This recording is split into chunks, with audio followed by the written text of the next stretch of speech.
Hello বন্ধুরা, আশা করি আপনারা সবাই ভালো আছেন। আজকে যে বিষয়টা নিয়ে আমি আপনাদের সাথে আলোচনা করব, গতকালকে আমাদের যে ইলেকশন রেজাল্ট আউট হলো, তাতে আমাদের যে এক্সপেকটেশন ছিল সেই রকম এক্সপেকটেশন অনুযায়ী কিন্তু আমাদের বিজেপি সরকার রেজাল্ট করতে পারেনি, বা এনডিএ যতগুলো সিট এক্সপেক্ট করেছিল 400 পার, এই যে কথাটা শুনছিলাম আমাদের মনে যেটা গেঁথে গিয়েছিল, তার জন্য মার্কেট কিন্তু সেইভাবে মার্কেটের এই এক্সপেকটেশন অনুযায়ী চলেনি এবং বিজেপি একা সংখ্যাগরিষ্ঠতা পায়নি, যে কারণে মার্কেটে এই সাডেন কারেকশানটা আমরা দেখলাম, বা ক্র্যাশও বলতে পারি, যদিও এটা ক্র্যাশ না, সাডেন কারেকশান। তা এটা নিয়ে আমাদের আগামী দিনে কি হতে পারে, কতটা ভয়ের আছে, আমরা পোর্টফোলিও এই মুহূর্তে আমরা কিভাবে ট্যাকেল করব, কিভাবে হ্যান্ডেল করব, সেটা নিয়ে একটু ছোট আলোচনা আপনাদের সামনে করছি। আমি একটাই কথা আপনাদের বলবো, এখন যে সিচুয়েশান দাঁড়িয়েছে তাতে আমার মনে হচ্ছে, বা আগামী দিনে হয়তো এটাই হতে যাচ্ছে, এনডিএ সরকার গঠন করবে। সেক্ষেত্রে মোদিকে আমরা আবার প্রধানমন্ত্রী হিসেবে দেখব।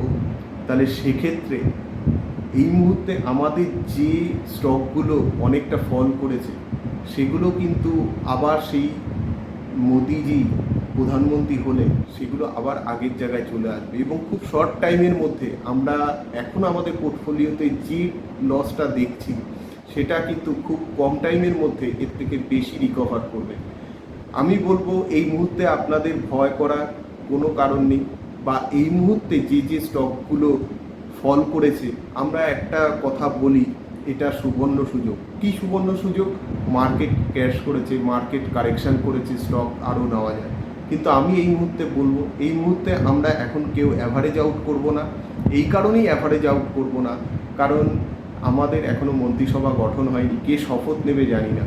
যদি ইনকেস এনডিএ সরকার ফর্ম না করতে পারে, তাহলে যে যে স্টকগুলো অনেকটা কারেকশান করে আছে তাদের কিন্তু আপসাইড মুভ হতে অনেক সময় লেগে যাবে।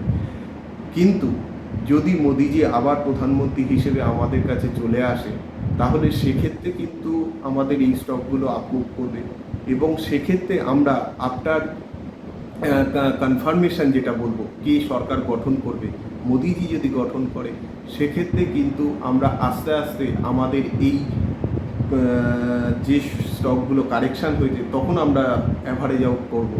তাতে কিন্তু কোনো ভয়ের ব্যাপার থাকবে না, আমরা নিশ্চিন্তে কাজটা করতে পারবো। আমার একটাই রিকোয়েস্ট বা সাজেশান, যেটাই মনে করি, সেটা এই মুহূর্তে কিন্তু আমরা অ্যাভারেজ আউট করবো না, বা কোনো নতুন করে বিনিয়োগ করব না। মার্কেটে ভোলাটিলিটি থাকবে। আজকে হয়তো আপনারা মার্কেট দেখেছেন যে মার্কেটে অনেকটা পরিমাণ, কালকে যে পরিমাণ কারেকশান হয়েছিল, আজকে অনেকটা রিকভারি হয়েছে। হয়তো আপনাদের পোর্টফোলিওতেও অনেকটা প্রফিট আপনারা দেখেছেন। আস্তে আস্তে এই প্রফিটটা খুব তাড়াতাড়ি কভার হয়ে যাবে। মোদিজিকে আসতে দিন, তার পলিসিগুলো ইমপ্লিমেন্টেশন যেগুলো করেছিলেন সেগুলো সব ঠিকঠাক হোক। Mainly defence sector, renewal sector, construction sector, railway sector, এই স্টকগুলোর ওপর আমরা আগামী 3-4 বছর একটু ফোকাস করব। আমি বিস্তারিত কোন কোন স্টকগুলো নিয়ে আগামী দিনে আমাদের নিউ ফিউচারে কি পরিমাণ বেনিফিটেড হতে পারি, সেটা নিয়ে আমি বিস্তারিত আলোচনা করব। আজকের ব্যাপারটা জাস্ট আমাদের কোনো এই সময় ভয়ের ব্যাপার নেই। আপনাদের এই মুহূর্তে কোনো প্যানিক করার দরকার নেই। যে যে লসটা দেখছেন তাতে একটু আপনারা নিশ্চিন্তে থাকুন, খালি সময় দিন, সময়ের অপেক্ষা। সময় কিন্তু আপনাকে সব কিছু ফিরিয়ে দেবে। আপনাদের কোনো ভয়ের জায়গা নেই, আপনারা খালি স্টকগুলো ধরে রাখুন। আপনাদের আশা করি আপনাদের পোর্টফোলিওতে সমস্ত ভালো ভালো ফান্ডামেন্টাল স্টকই আছে, সেক্ষেত্রে কোনো প্রবলেম নেই। সাময়িক কারেকশান এইভাবে এর আগে প্রিভিয়াস ইলেকশন বা তার রেজাল্টেও আমরা এই একই জিনিস দেখেছি, কিন্তু মার্কেটের জায়গায় চলবে। খালি সময়টা আমাদের ঠিকঠাক দিতে দিন, তাহলে কিন্তু আশা করি এই সিচুয়েশানে যে প্যানিকটা বা আমরা ভয়টা পাচ্ছি সেটা কিন্তু পেতে হবে না।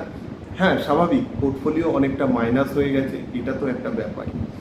এখন চলে আসি যে আমাদের নেক্সট উইক কি হতে পারে। যদি মোদিজি নেক্সট উইকে শপথ নিয়ে নেয় বা আমরা কনফার্মেশন পেয়ে যাই, তাহলে সেক্ষেত্রে কিন্তু নেক্সট উইকে নিফটি আবার 23,000 ক্রস করে যাবে এবং 23,000 ক্রস করলে তার যে ম্যাক্সিমাম হাই করেছিল 23,350, আশা করছি সেটাও ক্রস করে যাওয়ার চান্স আছে। আমার মনে হচ্ছে 23,000, সেক্ষেত্রে কিন্তু আমাদের স্টকগুলো আবার আগের জায়গায় চলে যাবে। আপনারা জাস্ট একটু সময় দিন, কোনো ভয়ের ব্যাপার নেই, একটু ধৈর্য ধরুন। নমস্কার।